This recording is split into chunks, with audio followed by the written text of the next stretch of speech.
I've been with Rupert for 3 years now, and I'm starting to feel like we're stuck in a never-ending loop of dullness. I'm 25, he's 29, and we live together in a small apartment in the city. I work as a graphic designer for a local marketing firm, and Rupert's a software developer at a tech startup. We met through mutual friends at a house party, and it was one of those instant connections you hear about but rarely experience. I remember that night so vividly. Rupert was standing in the corner, nursing a beer and looking a bit out of place. I was drawn to his quiet demeanor and the way his eyes lit up when he talked about his latest coding project. We spent hours chatting about everything from our favorite books to our dreams for the future. By the end of the night, I felt like I'd known him for years. Our first year together was magical. We were constantly trying new things: salsa dancing classes, weekend hiking trips, spontaneous road trips to nearby towns. Rupert was always up for an adventure, and I loved how he pushed me out of my comfort zone. I still smile when I think about the time we got lost on a trail and ended up camping under the stars because we couldn't find our way back before nightfall. But somewhere along the way, things changed. It happened so gradually that I didn't notice at first. Rupert started working longer hours as his startup grew. I got busier with my job and decided to pursue a part-time master's degree in digital media. Slowly but surely, our exciting outings were replaced by nights in front of the TV. Now, it feels like pulling teeth to get Rupert to do anything outside the apartment. The last time we went on a proper date was over 2 months ago, and even then, it was only because I planned the whole thing myself. I made reservations at this cute little Italian place that had just opened up, bought tickets to an indie film festival, the works. Rupert seemed to enjoy it at the time, but he hasn't made any effort to plan anything since. Most of our evenings now follow the same mind-numbing routine. We both get home from work, Rupert immediately plops down on the couch to play video games, and I end up scrolling on my phone or half-heartedly watching whatever's on Netflix. Sometimes we'll cook dinner together, but more often than not, we just order delivery. It's gotten to the point where I dread our days off together, because I know we'll just be sitting around the apartment all day. I've tried talking to Rupert about this multiple times. I've explained that going on regular dates is important to me. Even just once a month would make a huge difference. But every time I bring it up, he has an excuse. He's too tired. From work, he needs to save money, he just wants to relax at home. I've even tried suggesting spontaneous outings, like grabbing drinks at this cool new speakeasy that opened up in our neighborhood or checking out the farmer's market on Saturday mornings. But Rupert always groans and says he needs to mentally prepare for going out. By the time he feels ready, the day is half over and I've lost my enthusiasm. The thing is, I know Rupert isn't completely averse to socializing. He has no problem making plans with his friends for game nights or going to sports bars to watch football. But when it comes to spending quality time with me, he's suddenly too tired or broke. I feel like I'm going crazy. Am I asking for too much by wanting one real date a month? I don't need anything fancy or expensive. I'd be happy with a picnic in the park or even just a long walk around a new neighborhood. I just want to feel like Rupert is making an effort to spend time with me and create memories together. To make matters worse, all of my close friends have moved away over the past year for various job opportunities. My best friend Sarah, who I've known since high school, got a fantastic job offer in Seattle. Another close friend, Mike, moved to New York to pursue his dream of becoming a Broadway actor. And my college roommate, Lisa, is now teaching English in Japan. My family lives several hours away in a small town where I grew up. I try to visit when I can, but between work and grad school, those trips are few and far between. I miss the Sunday dinners with my parents and siblings, the easy laughter and inside jokes that come from years of shared history. I'm in grad school part-time on top of working full-time. So between work and classes, I don't have much of a social life outside of Rupert. Most days, I'm rushing from the office to evening classes, grabbing quick dinners between lectures and group projects. By the time I get home, I'm exhausted, but I still crave that connection with Rupert. I love Rupert, and when things are good between us, they're really good. He can be incredibly sweet and supportive.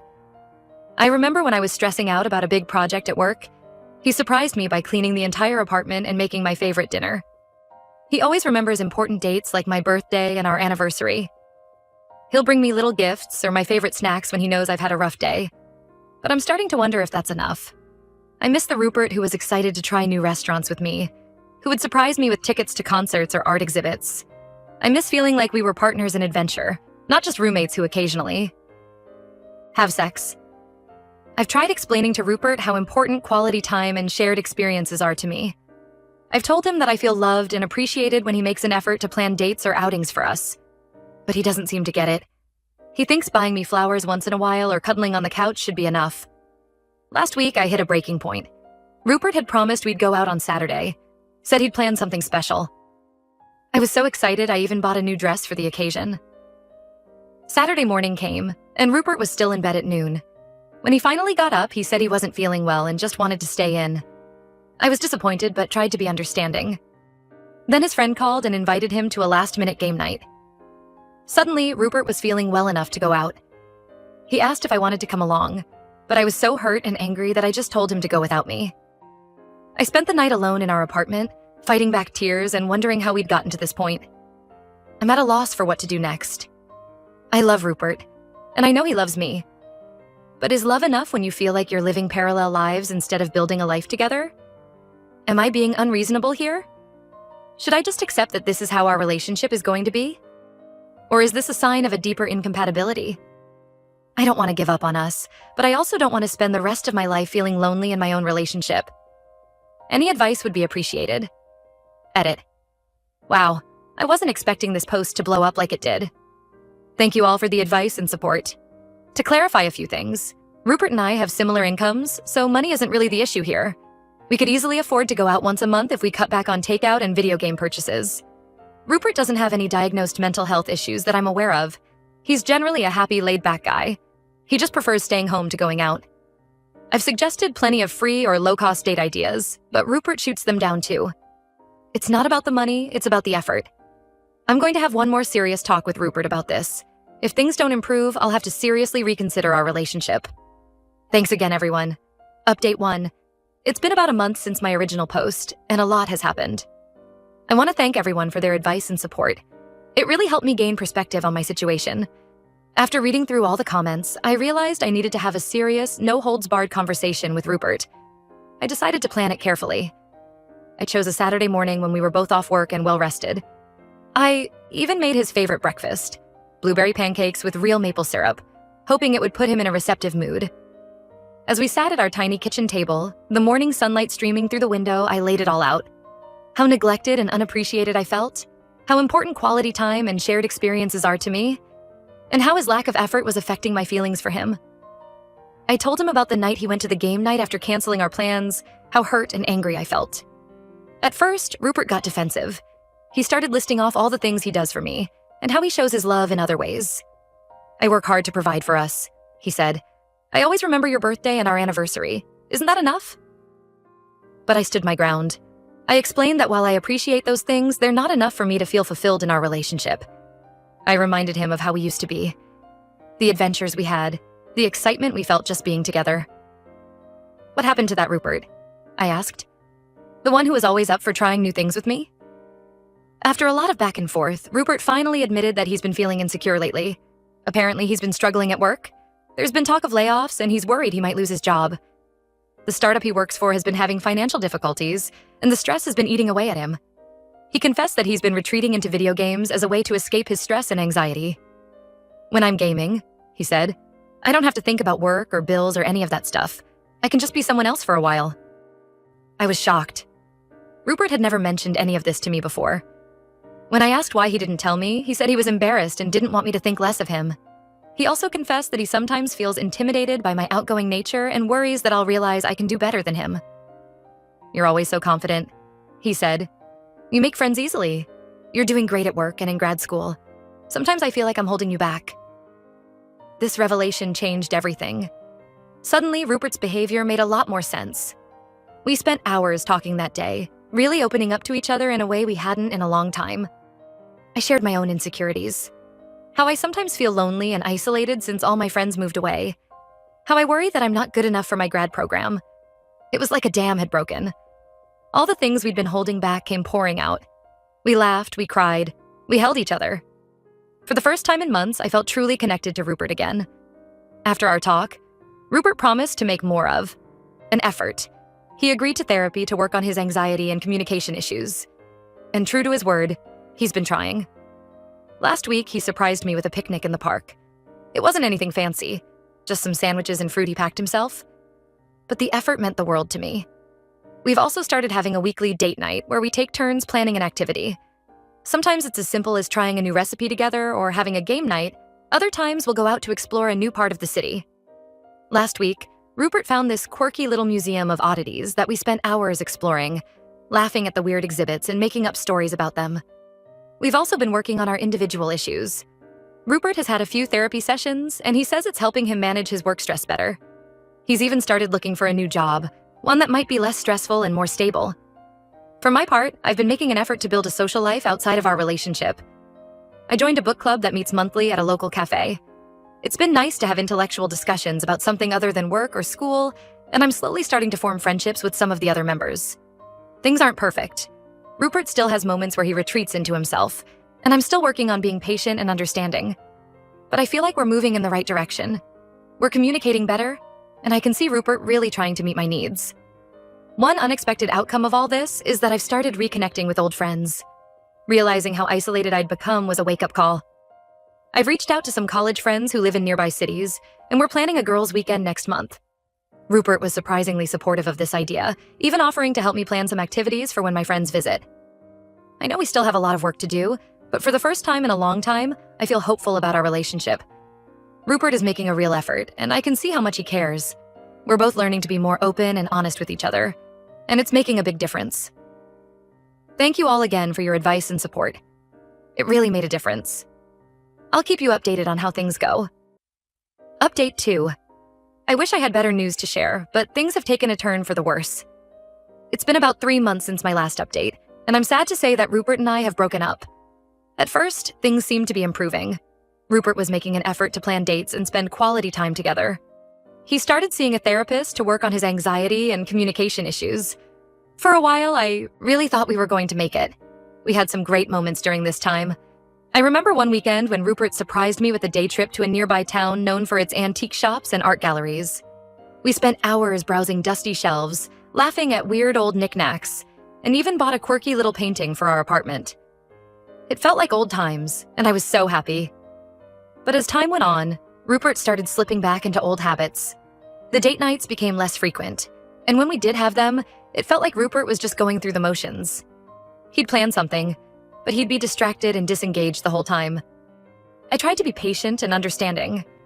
I know change doesn't happen overnight, and I wanted to give Rupert the time and space he needed to work on himself. But it became clear that he wasn't really committed to making lasting changes. The breaking point came about 2 weeks ago. There was an art exhibit I'd been excited about for months, a retrospective of my favorite contemporary artist. I'd been talking about it for weeks, and Rupert knew how much it meant to me. He had promised to take me, even bought tickets in advance. The day of the exhibit, Rupert texted me saying he wasn't feeling well and wanted to stay home. I was disappointed but understanding. If he was sick, he was sick. I decided to go to the exhibit alone, not wanting to miss it. But then, as I was leaving the gallery, I saw something that made my heart drop. Rupert was across the street, laughing and joking with his friends as they entered a sports bar. When I confronted him about it later, he got defensive and accused me of spying on him. We had a huge fight, and all the issues we'd been trying to work on came rushing back to the surface.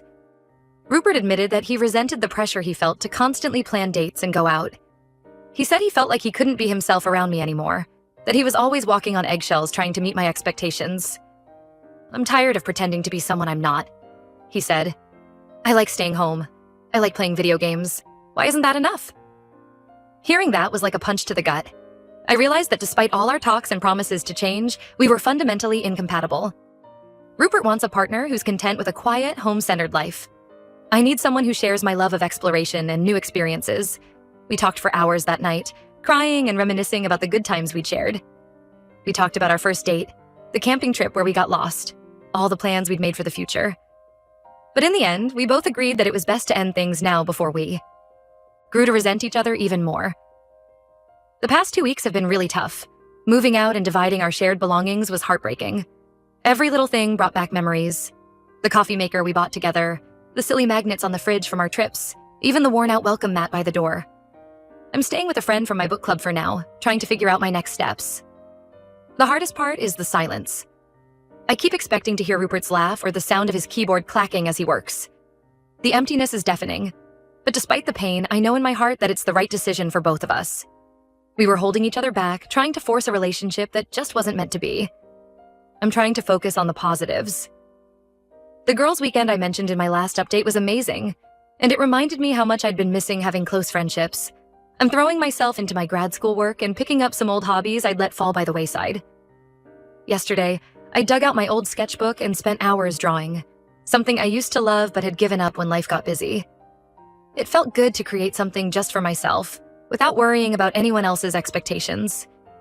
It hurts right now, but I'm hopeful for the future. I know now what I need in a partner, and I won't settle for less again. Thank you all for your support throughout this journey. I'll update again when I'm in a better place. Update 3. It's been 6 months since my breakup with Rupert, and I wanted to share a final update. A lot has changed, and I'm in a much better place now. After the breakup, I threw myself into self-improvement. I finished my grad school program, graduating with honors. My final project even won an award at the department showcase. It felt good to accomplish something I had worked so hard for, especially after everything that had happened with Rupert. I also landed a great new job at a design agency. It's challenging work, but I love the creative environment and the opportunity to collaborate with other artists and designers. My colleagues are fantastic, and for the first time in a long time, I feel like I'm part of a community again. In an effort to get out of my comfort zone and meet new people, I started volunteering at a local animal shelter on weekends. It's been incredibly rewarding. There's something about spending time with animals that just lifts your spirits.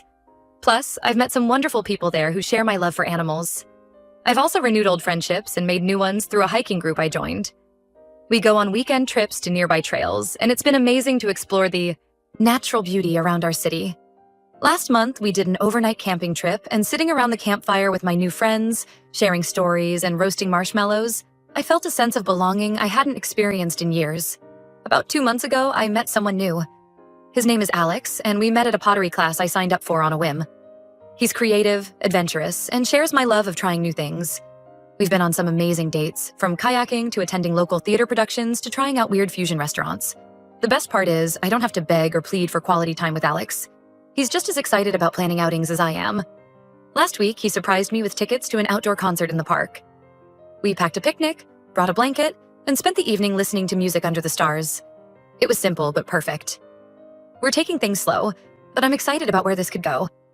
Alex and I have talked about our past relationships and what we're looking for in a partner. We both value open communication and shared experiences, which feels like a breath of fresh air after my relationship with Rupert. Looking back, I can see how much I compromised my own happiness trying to make things work with Rupert. I don't regret our time together. I learned a lot about myself and what I need in a relationship. But I'm glad I had the courage to walk away when it became clear we weren't right for each other. I still have moments of sadness when I think about Rupert and what might have been. But those moments are becoming fewer and farther between. Instead, I'm focused on building a life that makes me happy, with or without a partner. My apartment is finally starting to feel like home. I've filled it with plants, art I love, and mementos from my recent adventures. It's a space that reflects who I am and what I value. I'm excited for this new chapter in my life. I feel more confident, more self-aware, and more open to whatever the future might bring. Thank you all for your support throughout this journey. Your advice and encouragement helped me more than you know. To anyone out there in a similar situation, don't be afraid to ask for what you need in a relationship. You deserve to be with someone who makes you feel loved and appreciated in the ways that matter to you. And sometimes, the bravest thing you can do is walk away from something that's no longer serving you. It might hurt in the short term, but it opens you up to new possibilities and growth. I don't know what the future holds, but for the first time in a long time, I'm excited to find out. Here's to new beginnings and living life on our own terms.